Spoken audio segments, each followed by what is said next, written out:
Halo semua, balik lagi di video saya. Dan di video ini saya akan sedikit menceritakan berdasarkan pengalaman saya. Jadi apa aja hal yang saya suka dari Jerman, kenapa kasarnya saya betah di Jerman. Dan saya akan menceritakan beberapa hal yang membuat saya betah, yang saya suka dari Jerman. Tapi ini murni dari pengalaman saya ya. Jadi berikut penjelasannya.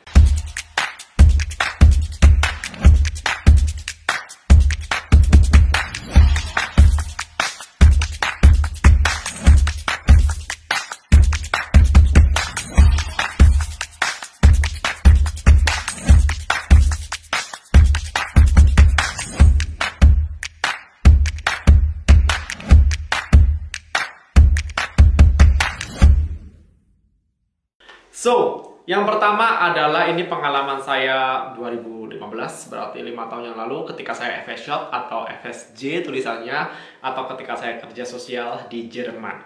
Jadi dulu waktu saya FS Shop ada temen saya dari Indonesia, namanya Nopita. Kalau Nopita nonton, hai Nopita. Jadi dia dulu FS Shop dengan saya, satu apartemen, satu rumah. Dan berangkat kerja dia HP-nya ceritanya jatuh dan intinya kehilangan HP lah.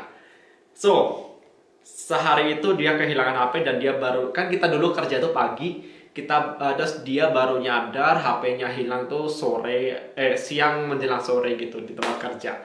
Dan kebetulan waktu itu saya lagi libur, dia kerja. Jadi HP-nya jatuh waktu dia perjalanan kerja. Siang hari atau sore harinya dia menghubungin saya.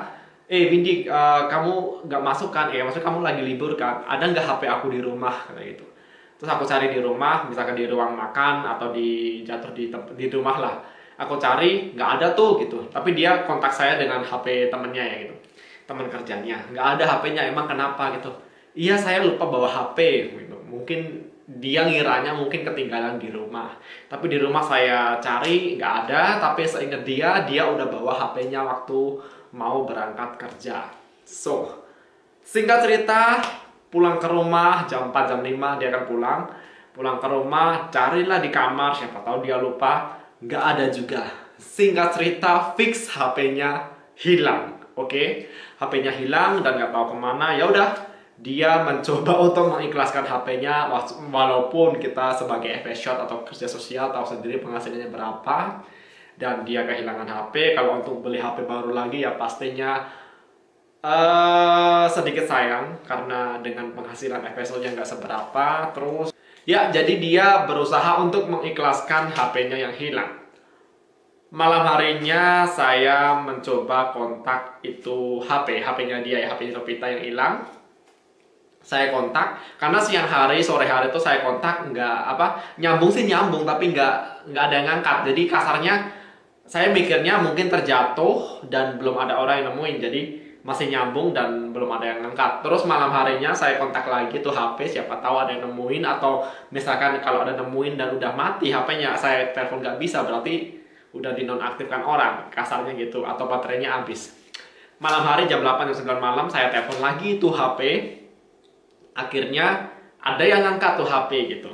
Terus ya udah akhirnya halo, ya saya gini saya kehilangan HP, ini siapa gitu. Terus akhirnya tuh orang bilang, iya saya menemukan HP ini gitu. Saya mau balikin HP ini tapi saya nggak tahu ini milik siapa. Kebetulan Anda telepon, ya udah kita bisa ketemuan di mana, saya mau balikin HP ini gitu. Terus singkat cerita, ternyata, terus saya minta alamat dia kan, ya udah saya bisa ambil HP ini di mana gitu. Ya udah dia sebutin alamatnya, dan singkat cerita nggak jauh dari rumah kami, jadi masih satu kompleks tapi beda rumah. Ternyata si Nopita itu kehilangan HP-nya, atau HP-nya jatuh masih di sekitaran kompleks rumah dan ditemukan oleh rumah sebelah, kasarnya gitu. Terus malam hari jam 9 saya samperin ke rumahnya itu. Akhirnya ya udah, singkat cerita, dan otomatis kan dia minta bukti kan apakah itu HP-nya bener atau enggak, karena kan HP-nya kan dikunci. Terus ya udah, si Nopitanya juga ikut, dia bisa buka kunci HP-nya itu, bisa terbuka. Ya udah akhirnya dikasihlah tuh HP ke teman saya, ke Nopita akhirnya. Itu yang saya suka dari Jerman, karena walaupun nemu HP, dan dia masih jujur, masih mau mengembalikan itu HP, HP-nya nggak dijual, HP-nya nggak di kemanapun. Pokoknya singkat cerita, ada yang mau mengembalikan HP yang hilang, atau kita menemukan HP masih dikembalikan kepada orang yang pemiliknya atau yang berwajib, atau misalkan kasih ke polisi atau gimana. Biasanya orang Jerman kayak gitu. Itu satu hal yang saya suka dari Jerman. Hal yang kedua adalah, ini pengalaman pribadi saya, bukan pengalaman teman saya, tapi pribadi yang saya lakukan. Jadi saya itu psikonya dulu. Saya pulang kerja, waktu itu Ausbildung ya. Pulang Ausbildung kan saya naik bus. Harus dua kali transit, dua kali naik bus, jadi sekali transit. Jadi pulang kerja, saya naik bus pertama. Terus saya mau transit ke halte atau bus halte Stelle yang pertama, terus ganti bus yang kedua. So, di pergantian bus itu saya kehilangan, bentar, sebelum saya ngomong, saya tuh tipikal orang yang apa ya, saya punya dompet tapi nggak pernah saya pakai. Jadi saya selalu memakai ini, kotak pensil. Jadi karena kan waktu itu kan Ausbildung, jadi di dalam kotak pensil ini ada semuanya. Ini aku liatin. Ini ada otomatis perlengkapan alat tulis, ada pulpen dan lain sebagainya. Dan ini ada dua resleting. Dan satu resleting selanjutnya adalah dimana saya menyimpan, misalnya nih, ini ada duit 50 euro dan lain sebagainya. Duit semua nih, duit. Ada duit, terus ada lagi isinya ini kayak, ini ada Ausweis saya, atau apa namanya, kayak KTP lah, KTP-nya Jerman. Terus ada Krankenversicherung atau asuransi kesehatan. Terus ada ATM juga. So, jadi semua saya masukin di dalam satu kotak pensil. Ada duit, ada surat-surat ini semua, kartu-kartu ini semua saya masukin dalam satu kotak pensil. Dan singkat cerita, waktu saya transit di bus halte Stelle yang pertama, atau di apa namanya, pergantian bus, itu saya ketinggalan tas saya. Saya kan pakai tas ini, saya ketinggalan tas saya. Saya nggak tahu, waktu itu saya ngantuk dan buru-buru ngejar bus satunya maksudnya. Itu saya ya udah langsung turun aja, naik bus yang kedua. Otomatis tas saya ketinggalan, dan kotak rahasia ini juga ketinggalan dalam tas saya. Tasnya nggak ada masalah karena nggak ada isinya, paling cuma bekal doang, roti dan tempat makannya. Tapi kotak pensil ini yang sangat berharga karena isinya yang waktu itu ada 150 euro. Terus sama tadi apa namanya, kartu-kartu berharga kayak KTP, terus ATM, Versicherung atau asuransi kesehatan. Itu yang hilang kalau diurus ya ribet dan juga mahal. Jadi yang saya sayangkan adalah kotak pensil ini karena isinya sangat berharga buat saya. Jadi saya, singkat cerita, saya kehilangan tas saya atau ketinggalan tas saya di bus yang pertama. Dan saya udah ganti bus yang kedua, saya duduk, saya ngerasa kayak ada sesuatu yang ketinggalan. Biasanya kan tas saya pegang gitu. Terus saya baru ngeh gitu, wah, scheisse, maksudnya sialan, tas saya ketinggalan di bus satunya. Saya udah mau turun lagi, bus yang satunya yang saya tumpangi tadi udah berangkat gitu. Dan ya otomatis saya panik gitu kan. Saya panik, terus saya langsung turun dari baru berangkat 2 menit bus yang kedua, saya turun. Saya bingung, saya panik. Saya kontak teman saya, gimana nih kalau saya ketinggalan apa namanya, tas saya di satu bus gitu. Terus teman saya bilang, ya udah kamu kontak ke apa namanya, pusat bus itu, kamu kontak, kamu jelasin sikonnya bla bla bla bla. Terus ya siapa tahu kalau kamu masih hoki, tas kamu bisa balik gitu. Akhirnya saya kontak lah di pos, atau bukan pos sih, pusat bus itu di Bahnhofnya. Di sana saya kontak, saya jelasin kronologisnya, saya kehilangan tas saya, isinya ini, tas saya cirinya ini gitu. Terus dia bilang, ya udah kamu naik bus dari mana ke mana, jam berapa, biar saya telusuri siapa supirnya, siapa tahu tas kamu masih bisa ditemukan. Oke, saya kasih ciri-cirinya, supirnya gini-gini, bus saya gini, saya berangkat dari halte ini ke halte ini jam segini sampai jam segini. So, semua udah terjelaskan. Terus itu dari pusatnya bilang, ya udah nanti saya kontak lagi untuk perkembangan lanjutnya. Anda standby aja di HP Anda. Untungnya HP saya nggak saya masukin di tas saya. HP saya masukin di kantong celana atau kantong mana. Pokoknya HP saya nggak saya masukin di tas. Jadi HP saya aman, saya masih bisa telepon. So, setengah jam kemudian saya ditelepon dari pusat bus itu. Terus dia mengatakan, seberuntung Anda, supirnya masih menemukan tas Anda, bilang gitu. Wah, saya langsung lega banget rasanya gitu. Terus ya udah, dia bilang Anda mau ngambil tasnya di pos, bukan pos sih, di pusat busnya, tapi hari besok, maksudnya besok hari berikutnya, atau mau nunggu 2 jam lagi nanti busnya datang lagi ke halte itu, ke halte di mana saya transit tadi itu. Terus saya bilang, ya udah saya nggak mau besok harinya nunggu, saya mau 2 jam nunggu di bus halte yang saya transit tadi. Akhirnya 2 jam kemudian bus itu datang lagi dengan supir yang sama, dia ngasih tas saya. Ya udah, tas saya balik lagi dan saya cek isi dompet, bukan dompet sih, tas pensil, tempat pensil saya, dan isinya masih lengkap, duitnya masih lengkap, kartu-kartunya juga masih lengkap, dan selamatlah isi tempat pensil saya. Habis itu saya lega banget, karena ya kalau kehilangan itu semua ya duit nggak masalah sih, duit cashnya nggak masalah, tapi kartu-kartunya yang saya ribetkan kalau misalkan hilang, karena harus berurusan dengan polisi dan lain sebagainya, ngurus kehilangan, bikin baru, dan makan duit juga gitu. Itu hal kedua yang saya suka dari Jerman. Jadi masih masih jujur lah gitu. Kalau misalkan ada, nggak tahu kalau terjadi di Indonesia apakah masih bisa balik apa enggak tas saya, tapi ya di Jerman masih baik, masih bisa dilacak, masih beruntung saya, kasarnya gitu. Itu yang saya suka dari Jerman yang kedua. Berikutnya adalah, ini juga pengalaman saya juga. Dulu saya pernah belanja, terus singkat cerita saya mau bayar di kasir. Jadi antri kan di kasir, depan saya itu ada ibu-ibu, dia pakai hijab, kayaknya dari negara Arab atau dari Turki, nggak tahu.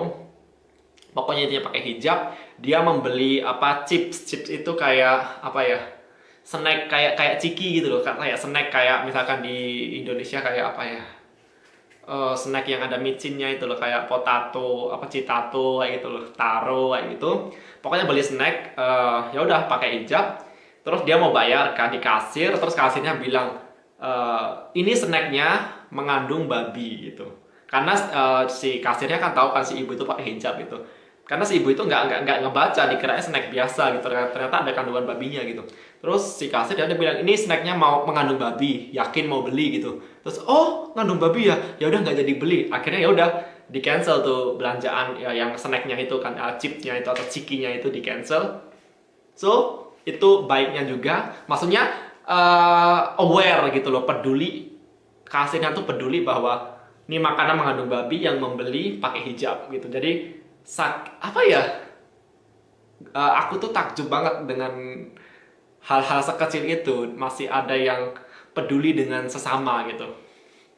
Itulah Jerman. Itu hal ketiga yang saya suka dari Jerman, yaitu awareness atau tingkat pedulinya itu sangat tinggi gitu loh. Walaupun kalau misalkan bisa aja sih bodo amat, ya bodo amat siapa yang beli, yang penting laris dagangannya.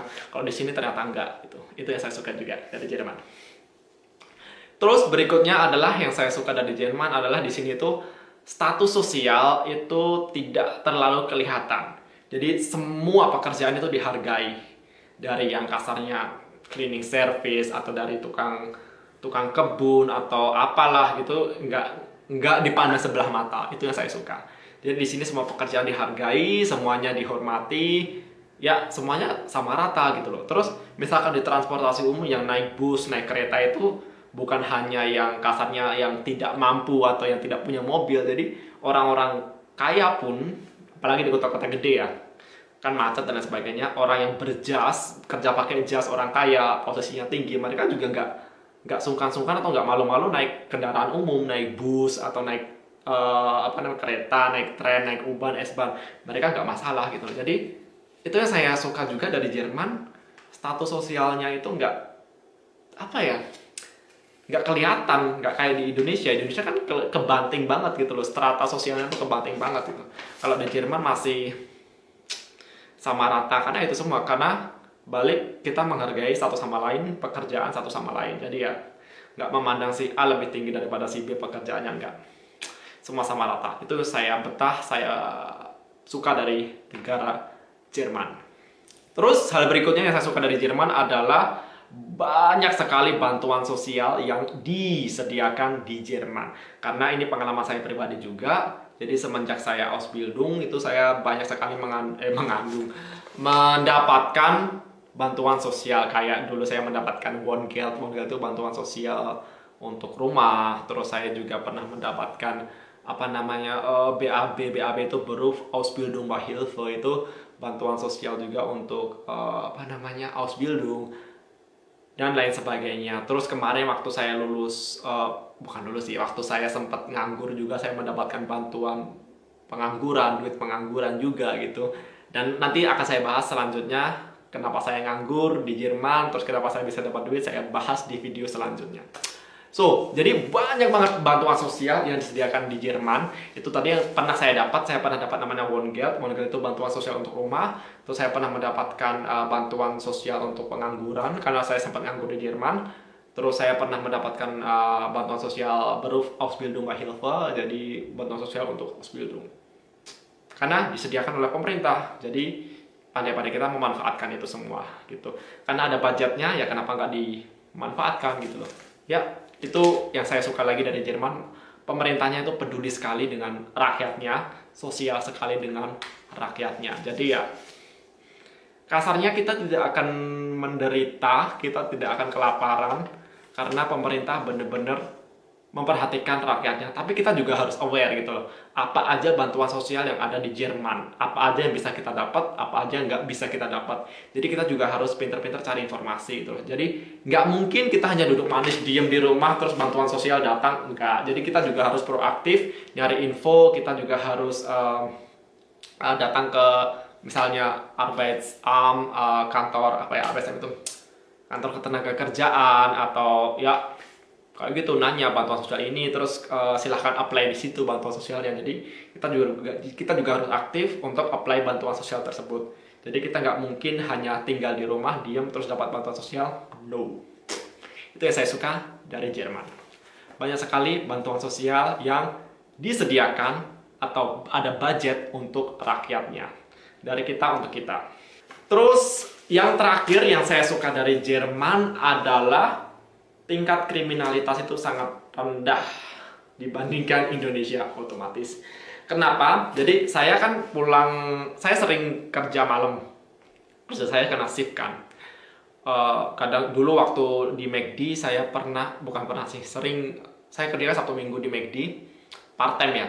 Part time 1 minggu saya pulang jam 12 malam, jam 1 malam itu ya aman-aman aja gitu loh, nggak ada begal, nggak ada kriminalitas, nggak di jambret, nggak di maling, pokoknya aman lah. Dari jalan dari Bahnhof ke rumah ya mungkin 15 menit 20 menit gitu. Jalan itu malam-malam ya fine aja gitu loh, nggak ada kriminal sama sekali, nggak diganggu orang mabuk dan lain sebagainya. Yang saya takutin adalah bukan orang, tapi bukan hantu juga. Di sini juga nggak ada hantu juga mungkin, tapi nggak tahu juga sih. Yang saya takutin adalah kalau malam hari itu adalah cuacanya. Jadi apalagi kalau pas winter, pas musim dingin. Jadi saya nggak takut kriminalitas, saya nggak takut hantu kalau pulang malam, tapi dinginnya itu yang saya takutin. Yang saya menjadi musuh itu adalah dingin atau cuaca atau iklim, bukan orangnya, bukan hantu dan lain sebagainya, tapi cuaca yang saya takutin. Karena kalau misalkan winter itu bisa minus 15 derajat, minus 20, dulu pernah minus 20 derajat. Jadi ya balik ke iklim, itu yang menjadi musuh utama kalau kita pulang malam atau mungkin pulang pagi sekalian. Itu. So, tingkat kriminalitas rendah di Jerman, apalagi di kota-kota kecil ya. Kota-kota kecil itu hampir hampir kayak kasarnya nggak ada lah kriminalitas. Kalau di kota gede mungkin masih ada tapi tidak terlalu parah, nggak kayak negara lain. Jerman masih cenderung aman gitu. Itu tadi beberapa hal yang saya suka dari Jerman, yang bikin saya betah di Jerman berdasarkan pengalaman saya. Jadi mungkin pengalaman orang beda-beda, saya nggak tahu juga, tapi pengalaman saya yang saya alami itu tadi membuat saya takjub, membuat saya suka dari negara Jerman itu sendiri. Jadi kalau ditanya betah nggak di Jerman, bisa dilihat atau bisa disimpulkan dari video saya hari ini. So, buat teman-teman semua yang masih mempunyai mimpi ke Jerman, jangan menyerah. Pokoknya tetap selalu bermimpi, berusaha, berdoa, dan kejar mimpi itu pasti teman-teman semua bisa ke Jerman. Kalau saya bisa, kenapa kalian nggak bisa? Oke? Okay?